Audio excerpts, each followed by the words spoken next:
اللہ تعالیٰ نے دو عالم ایسے پیدا کیے ہیں کہ ایک عالم میں تکالیف، مصائب، رنج اور غم، صدمے اور پریشانیاں، فتنے، محنتیں وہ برپا فرمائی ہے۔ دنیا کی زندگی، دنیا کے فکرے،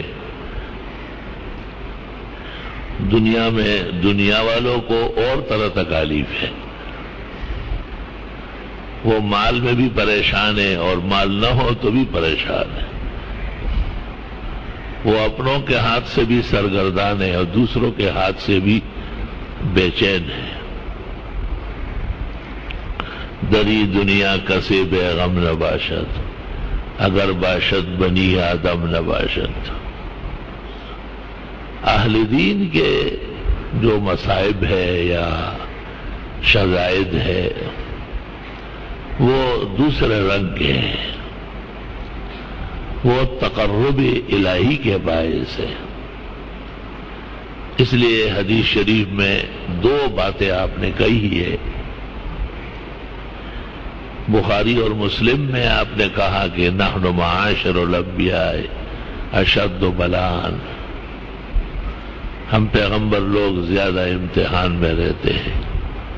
ثم الامثل فالامثل، پھر جو ان کے قریب ہو اور ان کے قریب ہو۔ نیچے نہیں دیکھ سکتے، نیچے دیکھو، سامنے بیٹھنے کا قابل نہیں ہے، آ جاتے ہیں، کیمرہ بنا ہوا۔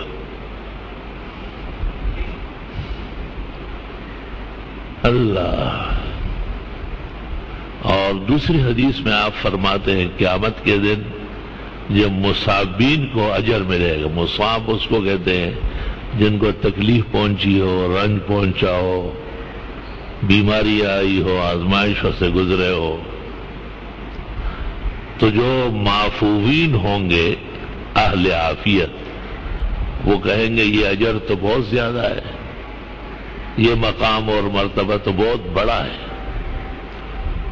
حق تعالیٰ کی طرف سے کہا جائے گا کہ میرا دستور یہ ہے کہ دنیا کی تکلیفوں پر، مصائب پر، رنج اور صدموں پر میں آخرت میں مقامات دیتا ہوں، اجر اور ثواب دیتا ہوں۔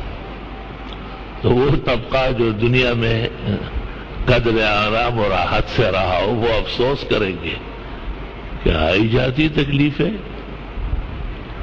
پریشانیاں نمٹ لیتے، آج کا یہ اجر، ثواب اور مقام ہمیں بھی مل جاتا۔ علماء دین نے اس میں فرق لکھا ہے، لکھا ہے کہ دنیا کے مصائب اور شدائد آئیں گے تو صحیح، اس سے کوئی بچ نہیں سکتا ہے۔